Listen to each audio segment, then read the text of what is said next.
Hey gang, welcome back to Let's Level Up. My name is Rick, and today we're going to be talking about Firefly Fluxx. It's time to aim to misbehave, put on our brown coats, and settle the verse the right way in Fluxx. And while we're doing that, the impossible canon will happen because the game of Fluxx, the rules are always changing. So follow us to the game table. We'll show you a bit of what makes Firefly Fluxx unique, a bit of how Fluxx is played in general, and then we'll be back here in the game room with our afterthoughts. In the latest version of Fluxx, we actually get to explore the Firefly universe. This is a fan favorite. It's one of my favorite universes out there. Short-lived show. I think even better movie in Serenity. I think it may get some flack on that, but to me, it was really, really good.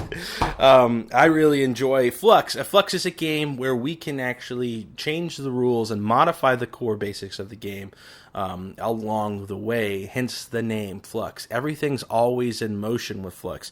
Very chaotic. Firefly Fluxx is going to play your standard 2 to 4 players, ages 6 and up, for a 5 to 30-minute game. So Fluxx is a very short game if you are unfamiliar with it. Basically, we're going to start out with 2 basic rules. 1, we draw a card, and 2, we play 1 card. That's it. We're going to have 3 cards starting out, and there are going to be a couple of different types of cards here. So you can see here we're going to have keepers. Keepers are going to be placed in front of us, and we get to keep them as long as, unless somebody plays a card that takes it away from us. We have a new rule. Rules affect the game, and they have yellow borders. And then we have a goal. Goals are really interesting. You start out with no goal in play. Which is something very important because as soon as somebody plays a goal in play and any of the players at the table meet the goal's objectives, such as having Kaylee and fresh fruit, you're going to be able to win the game. The first player to complete a goal wins. So it makes this game very, very chaotic, and you're trying basically everything you can do to make sure that somebody doesn't have what they need in order to win. So to start out our game, we're going to go ahead and play a keeper. We're going to play the Serenity there. And we're just going to pay face down in front of us. And then we have to draw a card. Should have done that first. Then our next player would go and they would do something. We would draw another card. So basically I can set our hand limit to 2 here on my turn or play one of my 3 goals I've got. I've only got the Serenity in play, so it makes sense to go ahead and play maybe that. I don't want to cripple myself just yet unless I'm kind of too far behind or maybe too far ahead. Introduce a rule like a hand limit. So essentially we're going to keep going in the game until one of us has got the keepers necessary to achieve the goal. And once that happens, the game is instantly over.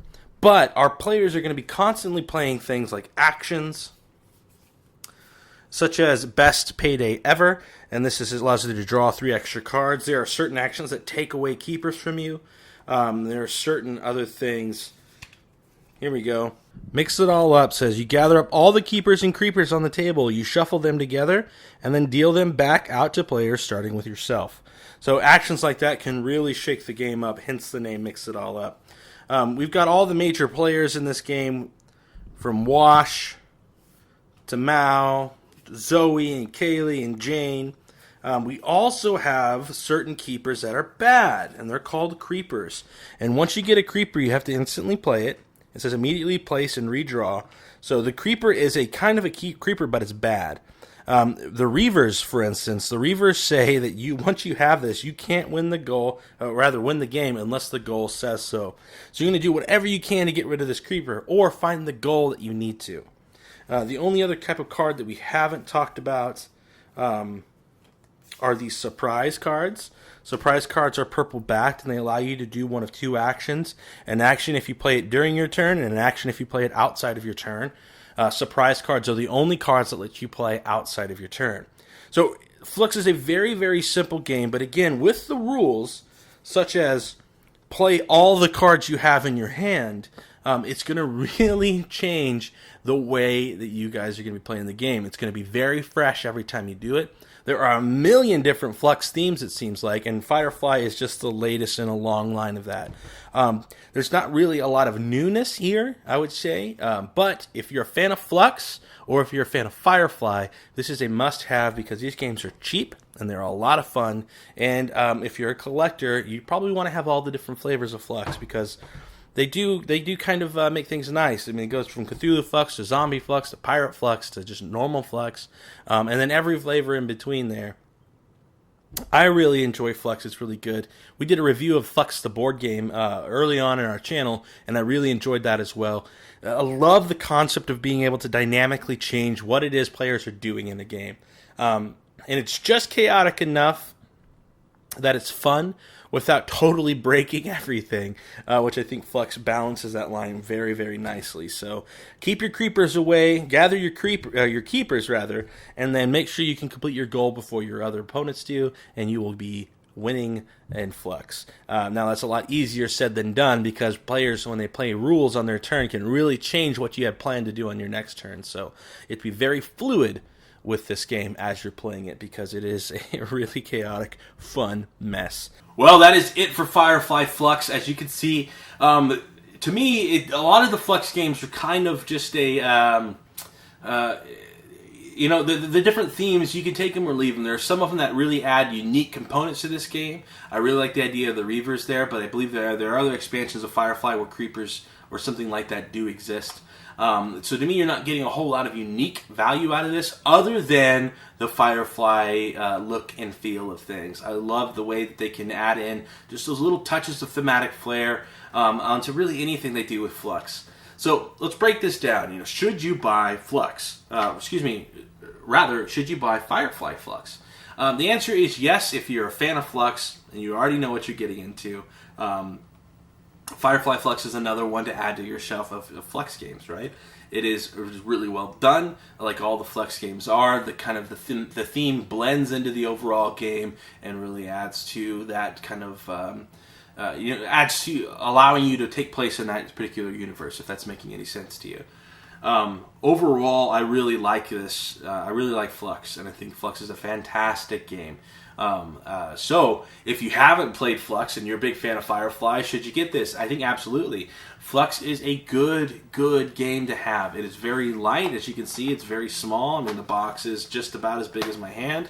There are just 80 or 100 cards in this deck, and it's so easy to pick up and learn. You learn during your first play. You basically learn by playing the game, and I think that there's not games out there that teach as well as Fluxx does. So if you haven't played Fluxx already, I think this is a really good one. The artwork in the game, I think, is really nice. It's a bit simplified and kind of unique in that cartoony style. It's different than some of the other the other Firefly games that we've seen. But I think it lends itself a little bit better to the Fluxx theme in that particular style, which again is really good. So. Overall, I enjoyed this. I would pay money for this game. I think but you look behind me, I pay money for a lot of games. So I don't know, you kind of have to judge this by your own accord. If you're a fan of Fluxx and you know what you're getting into already, then great. If you have Fluxx now and you don't really care for it, I don't think the Firefly branding of Fluxx is going to make that any different from you. But if you don't really care for Fluxx, I'd love to really know why in the comment section below, and maybe we could talk about that a bit, because I love hearing those different sides of opinions. I think Firefly Fluxx is definitely worth having, and you should check it out because it is a very neat game, and it's one that anybody can play and teach. And I taught my 7-year-old son the other day, and we had a blast playing it, and he's wanted to play it ever since then. So very, very fun, very good game, very fluid game, and definitely one worth checking out. So there it is. So if you guys like this video, please give us a thumbs up. Subscribe to the channel if you haven't already. Let all your friends know about Let's Level Up, because we aren't going anywhere anytime soon. And until next time, game on.